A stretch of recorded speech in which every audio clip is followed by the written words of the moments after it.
मेरा 30वां जन्मदिन था और मैं यह दिन कबीर के साथ गुजारना चाहती थी। उनके घर 11 बजे तक पहुंचने के लिए मैंने सुबह 6 बजे ही कार से सफ़र शुरू कर दिया। कबीर पिछले शनिवार को अपने घर गए थे, लेकिन बुखार के कारण वे सोमवार को वापस नहीं लौटे। आज का पूरा दिन उन्होंने मेरे साथ गुजारने का वादा किया था। अपने जन्मदिन पर उनसे ना मिलकर मेरा मन सचमुच बहुत दुखी होता। कबीर को अपने प्रेमी के रूप में स्वीकार कि मुझे करीब 2 साल बीत चुके हैं। उनके दोनों बेटों राजू और रोहित व पत्नी संगीता से आज मैं पहली बार मिलूंगी। कबीर के घर जाने से एक दिन पहले हमारे बीच जो वार्तालाप हुआ था, वह रास्ते भर मेरे जहन में गूंजता रहा।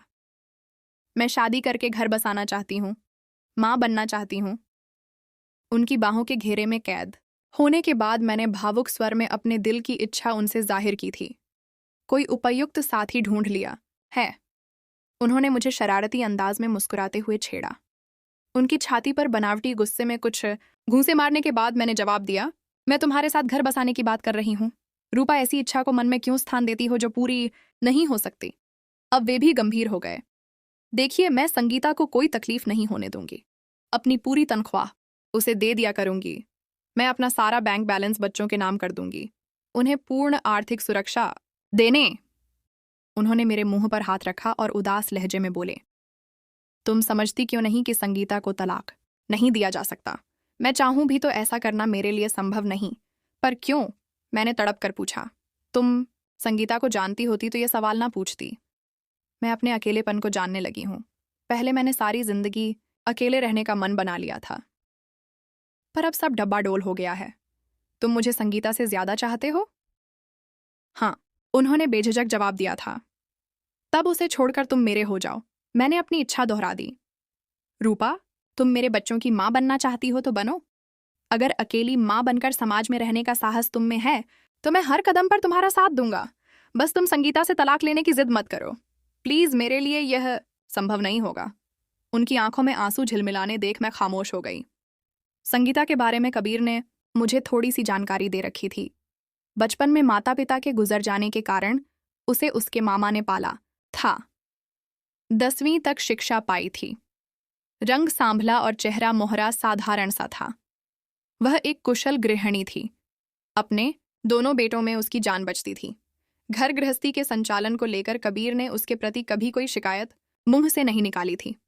संगीता से मुलाकात करने का यह अवसर चुकना मुझे उचित नहीं लगा, इसलिए उनके घर जाने का निर्णय लेने में मुझे ज्यादा कठिनाई नहीं हुई। कबीर इनकार न कर दे, इसलिए मैंने उन्हें अपने आने की कोई खबर फोन से नहीं दी थी।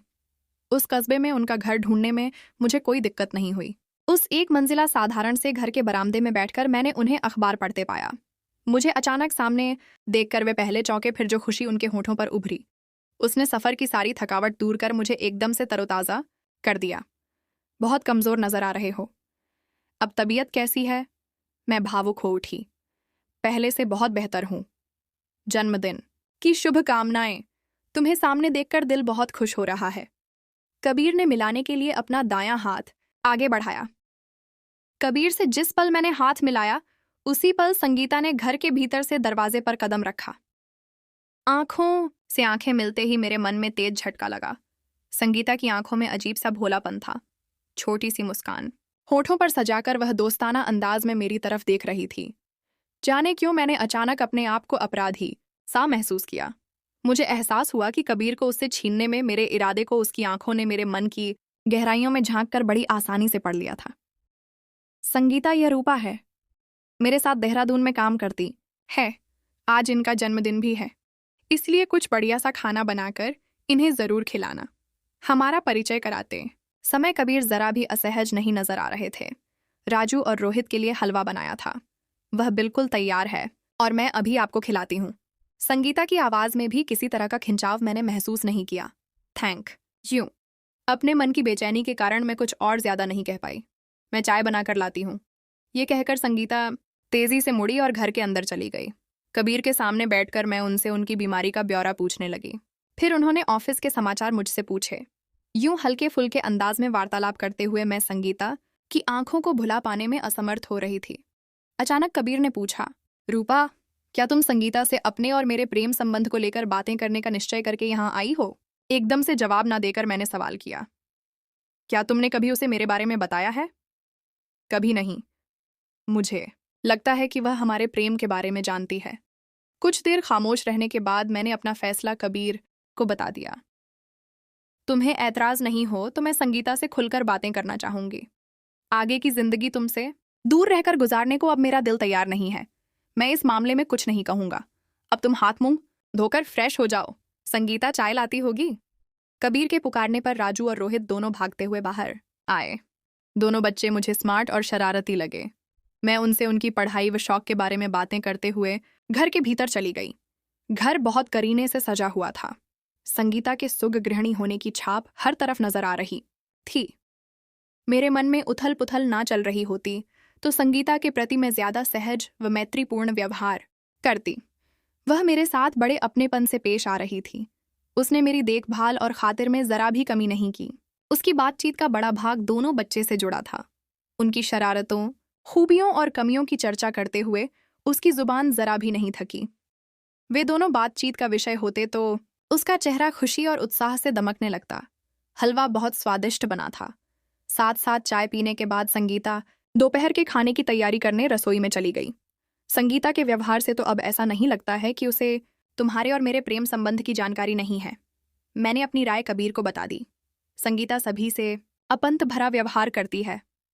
रूपा उसके मन में क्या है, इसका अंदाजा उसके व्यवहार से लगाना आसान नहीं।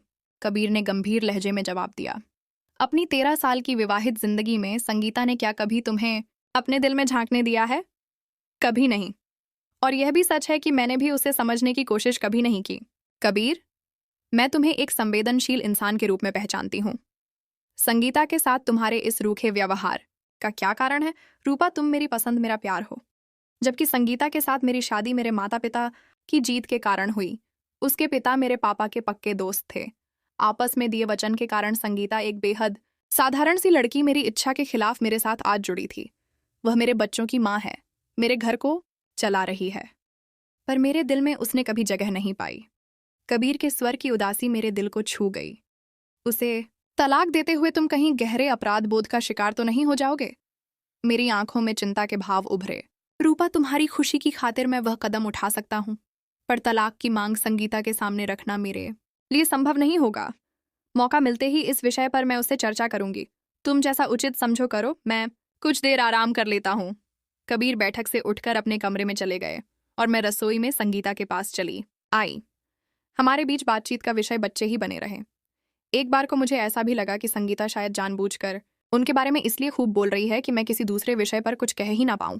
घर और बाहर दोनों तरह की टेंशन से निपटना मुझे अच्छी तरह से आता है। अगर मुझे देखकर संगीता तनाव, नाराजगी, गुस्से या डर का शिकार बनी होती तो मुझे उससे मनचाहा वार्तालाप करने में कोई असुविधा ना महसूस होती। उसका साधारण सा व्यक्तित्व, उसकी बड़ी बड़ी आंखों का भोलापन, अपने बच्चों की देखभाल व घर गृहस्थी की जिम्मेदारियों के प्रति उसका समर्पण मेरे रास्ते की रुकावट बन जाते। मेरी मौजूदगी के कारण उसके दिलो दिमाग पर किसी तरह का दबाव मुझे नजर नहीं आया। हमारे बीच हो रहे वार्तालाप की वागडोर अधिकतर उसी के हाथ में होती जो शब्द उसकी जिंदगी में भारी उथल पुथल मचा सकते थे। वे मेरी जुबान तक आकर लौट जाते। दोपहर का खाना संगीता ने बहुत अच्छा बनाया था, पर मैंने बड़े अन्य भाव से थोड़ा सा खाया। कबीर मेरे हाव भाव को नोट कर रहे थे, पर मुंह से कुछ नहीं बोले।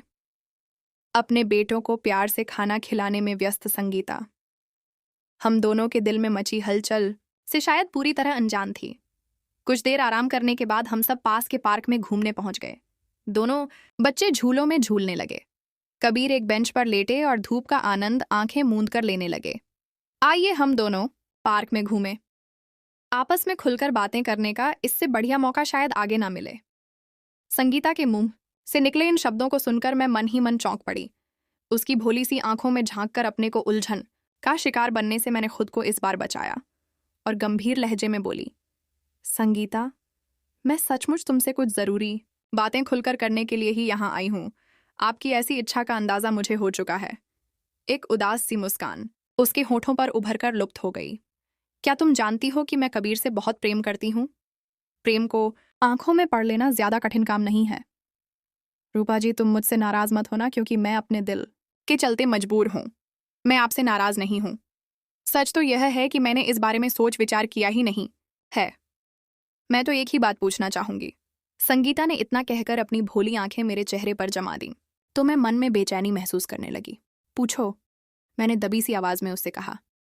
वे 15 में से 13 दिन आपके साथ रहते हैं, फिर भी आप खुश और संतुष्ट क्यों नहीं हैं?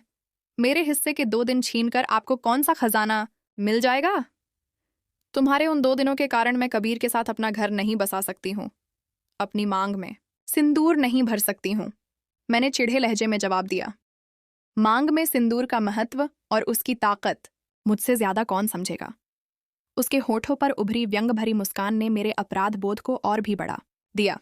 कबीर सिर्फ मुझे प्यार करते हैं संगीता, हम तुम्हें कभी आर्थिक परेशानियों का सामना नहीं करने देंगे, पर तुम्हें उन्हें तलाक देना ही होगा। मैंने कोशिश करके अपनी आवाज मजबूत कर ली। वे क्या कहते हैं? तलाक लेने के बारे में कुछ देर खामोश रहकर संगीता ने पूछा। तुम राजी हो तो उन्हें कोई ऐतराज नहीं है। मुझे तलाक लेने देने की कोई जरूरत महसूस नहीं होती है रूपा जी, इस बारे में फैसला भी उन्हीं को करना होगा। वे तलाक चाहेंगे तो तुम शोर तो नहीं मचाओगी? मेरे इस सवाल का जवाब देने के लिए संगीता चलते चलते रुक गई। उसने मेरे दोनों हाथ अपने हाथों में ले लिए। इस पल उससे नजर मिलाना मुझे बड़ा कठिन महसूस हुआ। रूपा जी, अपने बारे में मैं सिर्फ एक बात आपको इसलिए बताना चाहती हूँ ताकि आप कभी मुझे लेकर भविष्य में परेशान ना हो, मेरे कारण कोई दुख या अपराध बोध का शिकार बने।